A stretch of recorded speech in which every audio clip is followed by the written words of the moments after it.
Alright, so now I'm going to tell you how to solve the linear homogeneous differential equations with the constant coefficients.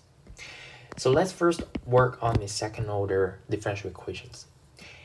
And the general form of a second order differential equations will look like this. A times y to the second prime and b times y prime and plus c times y a equal to 0. And a, b, c are constant.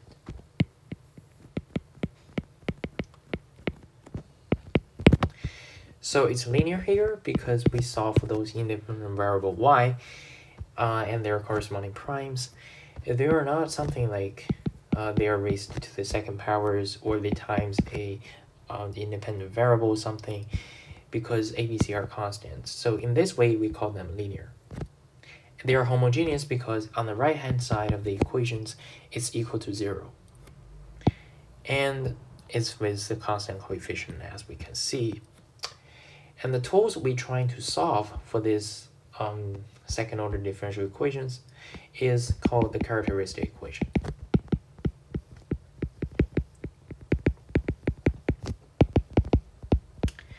So in order to construct a characteristic equations, we first need to set the y is equal to an exponential. So the reason why we set this is because no matter how many times we take the derivative for this, we will always get something or the multiple of an exponential, because according to the exponential law for the derivative, it's always equal to itself. For example, if it's y prime, it will equals to r times e to the power of r times x. And if it's y second prime, it will be r squared times the e to the r times x.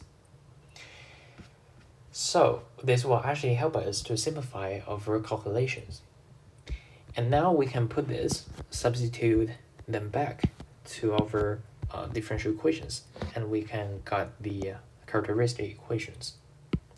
It will look like this.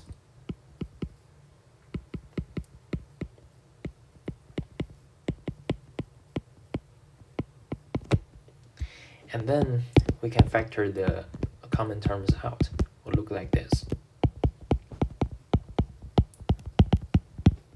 So based on our knowledge, we know that an exponential will never go to 0. So it will be always positive somehow, or negative, but it won't be a 0. But on the right hand side of the equation, it's a 0. So that tells us this term here is actually equal to 0. So this equations is actually trying to find the root of this quadratic equation. And since it's quadratic, so we can assume there will be two roots, r1 and r2. And these roots are important for us to analyze these characteristic equations, and they may be equal, or they may be different, or they may be complex. And this tells us the different scenarios, and the different scenarios is going to tell us the eventual what will actually eventually we can get for the solutions of these differential equations. And before we dive deeper into that, I will first mention about the superposition principle. Is when you got, like, if the differential equation is linear and you got two solutions, y1 and y2, and they are all the solutions of these differential equations, but when you sum them together and you got the y is also a solution to these differential equations. Alright, so now let's look the first scenarios is when we got two different real solutions from our characteristic equations. So in this case, if r1 is equal to a and r2 is equal to b, and a is not equal to b, our solution will look like this.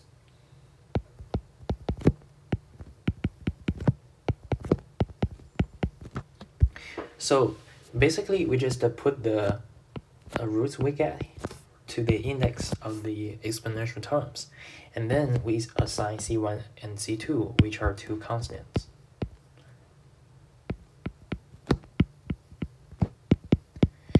the last steps is just plus them together, and the sum of this is the solutions for our differential equations. Let's take a look about an example. Suppose we have a differential equation like this,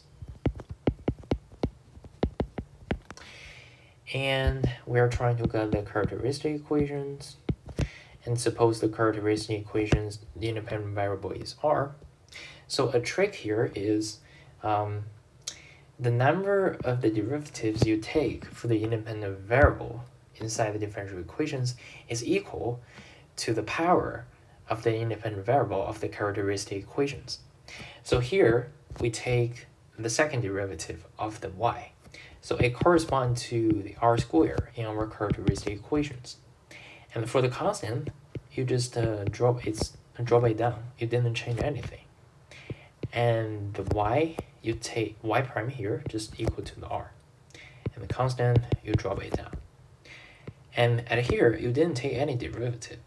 Or I can say you take the zero derivative. So it's r to the power of 0, which is equal to 1. So it's 2 times 1, which is 2 here. So you can just ignore that. And this is equal to 0. And this is our characteristic equations. And it's quadratic, so it's pretty easy to solve. We can use the cross method. So it will become like this. So this is easy for us to read the roots, which are 1 and 2. So you can directly put this into our exponential form. Like I mentioned here, you just put that into the corresponding parts of the exponentials. So you can get e to the power of x and e to the power of 2x, and then you assign c1 and c2, which are two different constants, and then take the sum of them. You will get the eventual solution to this. So this is the easiest case when we got the two different real solutions from our characteristic equations. And the second scenario is when we get two same real solutions from our characteristic equation. So in this case, if r1 is equal to r2 is equal to a, it's pretty similar. We'll first look at the exponentials, which are e to the ax and e to the ax. But an important thing to notice here is we're supposed to have two independent solutions. That means the solution 1 is not equal to solution 2 times a constant. So you can't just time a constant here to be differentiable from another solutions. Instead, we just multiply the independent variable, or I should say, we just multiply a variable. So in this case, we can differentiate from our roots. And then we assign the constant, and then add them together. We got the solution for this. So this is the only difference from the first case. All right, so let's look at example. Suppose we have a differential equation like this. And similarly, we turn that into the characteristic equation first. Y to the second prime is the same to the r squared, and then drop down the constant, and it's times r plus 4, and we got the characteristic equation. And this is a we can simplify it like this. So we can see we have two roots, and they are all equal to 2. So this is the case where you have two same real solutions, real roots. So you just first turn that into the exponential form, and then you multiply the independent variables, and then assign the constant, and then add them together. So this is the eventual answer of this. And if you want, you can factor out the common exponential terms. That's it. It's that simple. All right, so the third case is when you got the complex root from the characteristic equations. So for example, if you got a root like this, a plus or minus bi, which is classic form of the complex number. And let me first tell you what the solution will look like for the differential equations.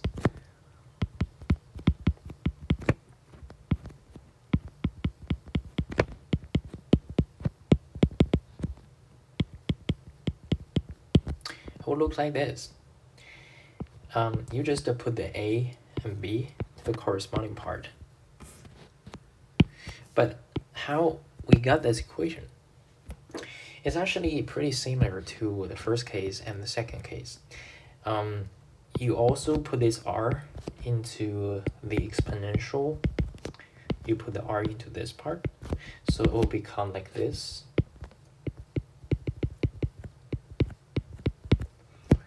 And you can see we have a two root here, so I will separate them. So we actually have e to the a plus bi times x, and e a minus bi times x. And then we can continue to simplify this.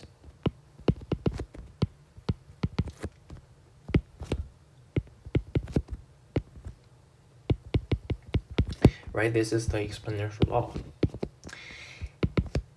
And how we can convert this into something we think is real, because this is not real now, but we want the real part of the roots. So then we will use the Euler formula to help us to solve this problem.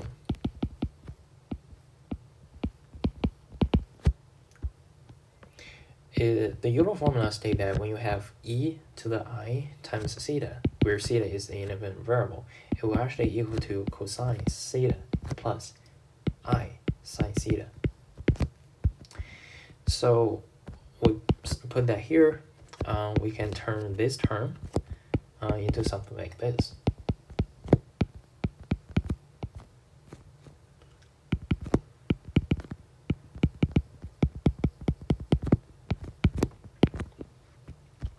And we can multiply this out by using the distributive law.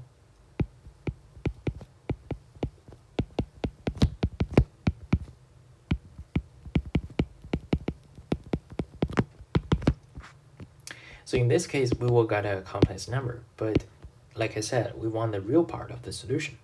So this is a real part, and this part, the coefficient of this imagery part is real. So we can get the two solutions from this. And we just drop them down. And look, they are pretty similar to what I wrote here.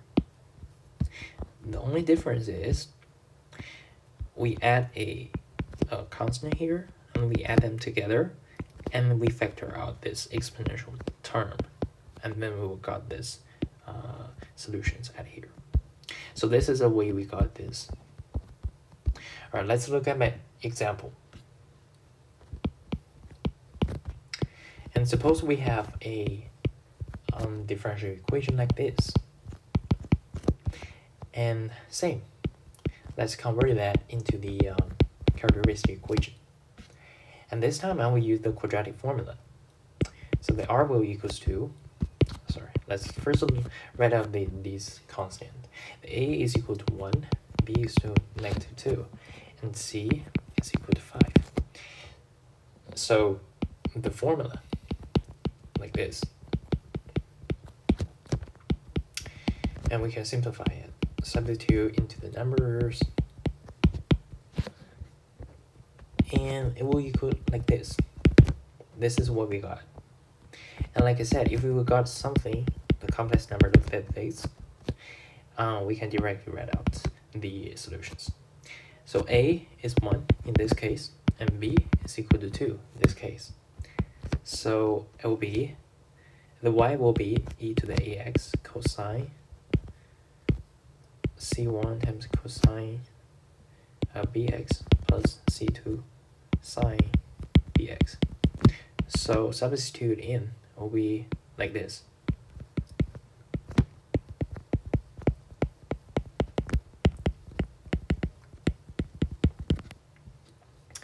All right, so this is our eventual solutions.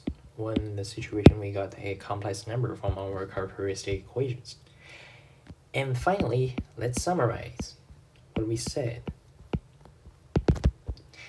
So when we're trying to solve this kind of, linear, let's see, wow, where it is. All right, when we're trying to solve the linear homogeneous differential equations with the constant coefficient, we'll first to come up with the characteristic equation. And this is our tool to solve this problem. And when we derive the characteristic equations, we will get two roots from that. And the root have three different scenarios. The first scenario is when we got two different real solutions. R1 is to A, R2 is to B. So in this case, the solution of our differential equations will look like this. And you just simply put the roots into the corresponding index of the exponential parts. And C1, C2 are constants.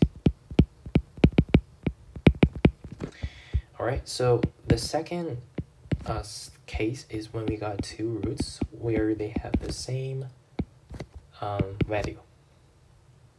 In this case, we still got the exponential terms, but in order to make them different, we will multiply a variable, and then we'll multiply a constant C1 and C2, add them together to get the eventual answer from this. And the last case is when we got a complex number, a plus minus bi, and still we will plug in the value into the corresponding part of our equations.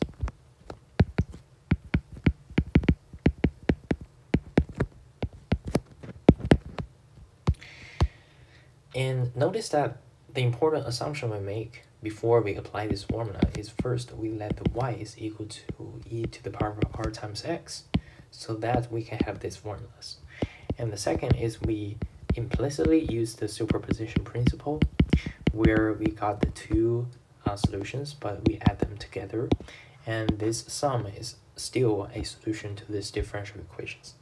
All right, that's all for our videos for this content, and if you like it, please feel free to give me kudos and leave some comments if you have questions, and thank you for your listening.